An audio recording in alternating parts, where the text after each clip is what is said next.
علت کیا ہے اور مجلسوں کا انعقاد کس لیے ہے، یہ ضروری ہے۔ اب میں اس سے پہلے کچھ کہوں، رب تبارک و تعالیٰ نے ارشاد پہلے ہی فرما دیا، فَاذْكُرُونِي أَذْكُرْكُمْ وَاشْكُرُوا لِي وَلَا تَكْفُرُونِ۔ بندے تو مجھے یاد کر، میں تجھے یاد کروں، تو میرا شکر ادا کر، میں تجھے اور دوں گا۔ وَلَا تَكْفُرُونِ، کفر نہ کر، تو میرا شکر گزار بندہ بن جا اور میرے ذکر کو یاد کرتے رہے، میں تجھے اپنے ذکر میں شامل رہوں گا۔ تو بندوں، تم یہ محبوبین خواجہ سرکار کی مجلس ہو یا اولیاء اللہ کی محفل ہو، یہ ذکر اللہ ہی کا ہے۔ اولیاء کا ذکر اللہ کا ذکر ہے، اس لیے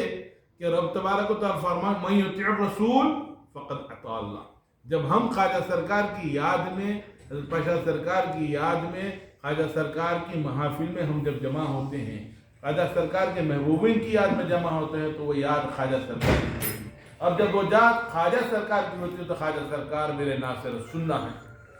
قامل البدع ہے، رحمت اللہ ہے، شفاء اللہ ہے، برکت اللہ ہے، محبوب اللہ سرکار ہے۔ محبوب اللہ سرکار نائب رسول ہے، عبد القادر ثانی ہے،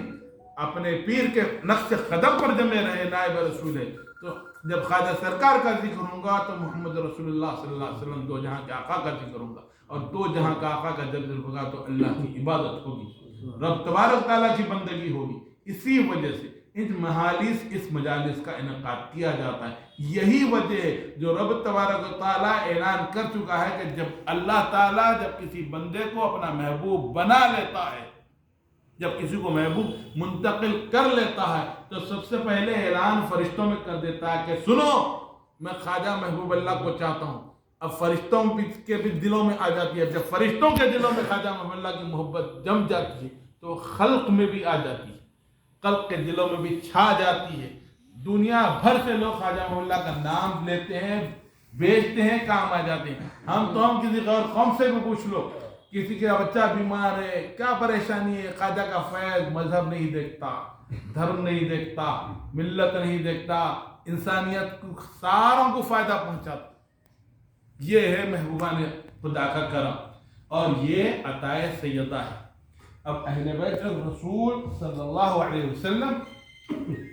کا کیسا کرم، میرے خواجہ سرکار، ہم جو مجلس میں خواجہ سرکار سے جڑے ہیں، جانتے ہیں، جو خواجہ سرکار کے سلسلے سے ہیں، خواجہ سرکار کے شہزادوں سے اگر وابستہ ہیں، خواجہ سرکار کے شہزادوں سے وابستہ، یہ کیسی بڑی نعمت ہے، عطائے سیدہ کتنی بڑی نعمت ہے۔ چھوٹا قصہ سن کر پھر نعت شریف سنیں گے۔ یہ ایک قصہ بہت اہم ہے، جو خواجہ سرکار سے وابستہ لوگ ہیں، یہ ضرور سنیں۔ وہ بات یہ ہے، میں آپ کو کہوں، حضرت امام موسیٰ کاظم، امام ہمارے قادریہ سلسلے میں اوپر خواجہ غوث پاک کے اوپر بھی شیوخ سر سختی اور معروف کرخی، یہ سلسلہ شیوخ ہے جو مولا علی سے جا کے ملتے، مولا علی پھر رسول اللہ صلی اللہ علیہ وسلم سے جا کے سلسلہ ملتا۔ تو حضرت معروف کرخی امام موسیٰ کاظم کے پاس ایک خادم تھے، ہارون رشید عباسی کو بہت زیادہ چاہنے والے، دنیا بھر میں تو ان کی شوکت تھی، ان کی حکومت بہت بڑی کامیاب تھی، مگر ذاتی طور پہ اہل بیت سے بہت اچھے مراسم نہیں تھے ان کے، مگر تکلیفیں بہت پہنچائی، کیونکہ ان کو ایک حسد تھی، ایک خوف رہتا تھا کہ کہیں لوگ پکے اسلام کی طرف نہ چلے جائے اور ہماری حکومت مل جائے، کیونکہ کرک وہ تھے، کینگ تھے، جو خلفاء راشدین کا جو نہج تھا وہ تو نہیں تھا، وہ تو جب ہی مڑ گیا امام حسن کے بعد، اموی دور آیا، پھر عباسی بھی، حالانکہ آئے اہل بیت کے نام پہ، مگر اسی نہج پہ چلنے لگے، دنیا داری میں پڑ گئے اور ظلم زیادتی کرنے لگے، مگر ان کو بزرگی کا تو روب تھا، اللہ تعالیٰ بزرگی کا خوف رہتا تھا، ایک طرف پیچھے سے خوف کھاتے تھے، مگر مانتے تھے کہ بھائی یہ کوئی ہے، اعلی رسول ہے، امامت ان سے چلتے آ رہی۔ تو امام موسیٰ کاظم کے پاس سفر پہ جانا تھا، امام موسیٰ کاظم کے پاس ہمیشہ آتا تھا دعا کروانے کے لیے، ہارون رشید، خلیفہ ہارون رشید، امام موسیٰ کاظم کے پاس آیا، آ کے بولا امام سے ملنا ہے۔ امام نہیں تھے اس وقت، امام کے خادم تھے معروف کرخی، تو آ کے بولا کہ امام سے کہو کہ میں سفر پہ جا رہا ہوں 2 مہینے کا، اور لوگ کہتے ہیں کہ سمندر میں کوئی طوفان آنے کے اندیشہ ہے، دعا کر دو، تو کچھ تعویذ دے دو، کچھ دعا دے دو، اسی دے دو کہ میں محفوظ آ سکوں۔ اب امام موسیٰ کاظم تو تھے نہیں، خادم کی صحبت میں جب رہتا مقناطیس کے پاس لوہا لگا تو لوہے میں بھی جانا جاتا زین معروف کرقی بعد میں تو کئی سلسلوں کے شیوخ بنے، اس وقت امام نہیں تھے، تو آپ لکھ دیے کہ اس کو صحیح سلامت واپس گھر لا دینا معروف کرقی کا واسطہ، معروف کرقی کا واسطہ، بس اتنا لکھے دے دیے، بولے جا یہ امامی دیے سمجھ لے گا۔ 20 سمندر میں گا، طوفان میں کشتیاں جھوکے کھانے لگی، وہ اس کو کچھ سدھرا نہیں، نمازیں پڑھا، سب کچھ کرا، جیب میں سے چٹھی نکال کے دیکھا، نکال کے بولا یا اللہ امام موسیٰ کاظم نے دیا تھا، اس کے طفیل میرے کو بچا لے۔ آہستہ آہستہ طوفان تھمنے لگا، واپس آیا، واپس آ کے خیر کو بھی بولا امام سے جا کے ملوں گا۔ اس کے بعد بولا امام لکھے کیا وہ تو دیکھتا ہوں۔ امام کیا کھول کے دیکھا تو کہا امام کی رائٹنگ اتنی ہے، یا اللہ اس کو طوفان سے بچا لے معروف کرقی کا واسطہ۔ اس کو حیران بھی ہو اور تیج بھی آگا ہوتا، میں تو امام سے دعا لگا اس کی حالت دیکھو، حیثیت دیکھو، معروف کرقی کا واسطہ لکھا۔ آئے فوراً آ کے بولا میں تو امام سے وسیلہ لگانے آیا تھا، ولیرہ دعا کرنے لگا تھا، تو یہ معروف کرقی کا واسطہ بول کے لکھا اور اللہ تیری دعا سن بھی لیا، تیری دعا میں اتنا اثر آیا کیسا؟ بولے ابے کیسے نہیں آؤں گا، اتنے برسوں سے امام کی خدمت کر رہا ہوں، تعال معروف ہی نہیں، تعال روح ہی نہیں۔ امام بولتے ہیں معروف ادھر آ، معروف ادھر جا، معروف پانی لا، معروف کھانا لا، معروف امام کی زبان سے جو معروف معروف معروف نام نکلتا گیا، اللہ نے وہ قدرت وہ برکت دے دی۔ اب معروف کی کرقی کی زبان میں معروف اپنا وسیلہ لگاتا اللہ سن لیتا ہے، سبحان اللہ، معروف اپنا وسیلہ لگاتا اللہ سن لیتا ہے۔ یہاں سیدہ اپنی خواجہ سرکار کی والدہ کو بول رہے ہیں عوض خواجہ میاں ہمارا بیٹا ہے، اس کی خدمت کرو کچھ دن اور ہمارے پاس آ جاؤ، ابھی پیدا نہیں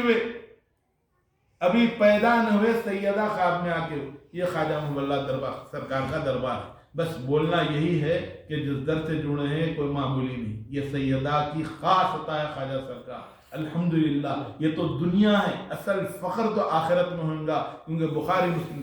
طویل ہو رہا مگر میں 5 منٹ بول دوں گا۔ یہ تو دنیا ہے، بخاری مسلم کی حدیث سنو،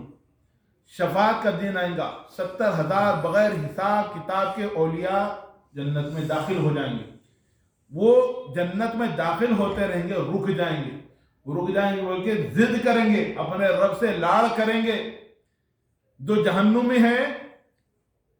وعنت الوجوہ للحی القیوم وقد خواب من حمل ظلما، جب سارے چہرے اللہ کی طرف پہنچیں گے، جو ظلم گناہگار رہیں گے وہ تو خوف سے تھر جائیں گے۔ ومن یعمل من الصالحات وهو مؤمن فلا يخاف ظلما ولا، اور جو نیک اعمال کریں گے نہ ان کو خوف رہیں گا نہ مؤمن کون رہیں گے، کن کے ہاتھ میں شفاعت ہوں گی، نبیین صدیقین شہداء، وہ تو اللہ نے اعلان کر دیا۔ اب جو نبی صدیقین شہداء وہ جو جنت میں جاتے رہیں گے وہ اور ضد کر کے اڑ لگا کے رک جائیں گے، وہ کہیں گے رب تبارک و تعالیٰ ہم کو جنت گوارا نہیں، ہم اس جنت میں نہیں جائیں گے، کیونکہ جو ہمارے ساتھ نمازیں پڑھتے تھے، جو ہمارے روزے رہتے تھے، جو ہمارے ساتھ قیام کرتے تھے۔ اب یہاں ایک اہم نقطہ ہے، جو ہمارے ساتھ نمازیں پڑھتے تھے، نماز روزہ فرض ہے، نماز بغیر کوئی چیز قبول نہیں، مگر نماز پڑھنے کے باوجود وہ سیدھے ہاتھ کی طرف نہیں، نماز ان کو سفارش ضروری ہے خواجہ محمد اللہ سرکار کی، یہی سرکار کی، یہی سرکار جیسے اولیاء کی۔ وہ بول رہے ہیں جو ہماری یصلون معنا اور نمازیں ہمارے ساتھ پڑھتے تھے، ہم ان کو چھوڑ کے چلے جائیں تو وہ 70,000 ایسے ایک 70,000 میں سے ایک ولی 70,000 کو بخشوا کے لے کے جائیں گے۔ یہ ہے اولیاء کی صحبت، یہ ہے ان محفلوں کی برکت۔ دنیا کی ساری بلائیں چلے جاتی، یہاں گئے یہ بلا لگی وہ بلا، ان مجالس میں رہو، اللہ تعالیٰ گھیر کر رکھتا ہے جب محبوب ان کی مارگاہ میں ہوتا ہے، اللہ تعالیٰ اپنے گھیرے میں، اپنے سائرے میں، اپنے دائرے میں رکھتا ہے، تو بلائیں ٹلتی، کاروبار صحیح چلتا ہے، صحت عافیت رہتی، کوئی بیماریاں نہیں لگتے۔ اس کی پابندی کرنے سے دنیا اور آخرت میں خیر ہے۔ وصلی اللہ تعالی علی خیر خلقہ سیدنا محمد وآلہ واصحابہ اجمعین والحمد للہ رب العالمین۔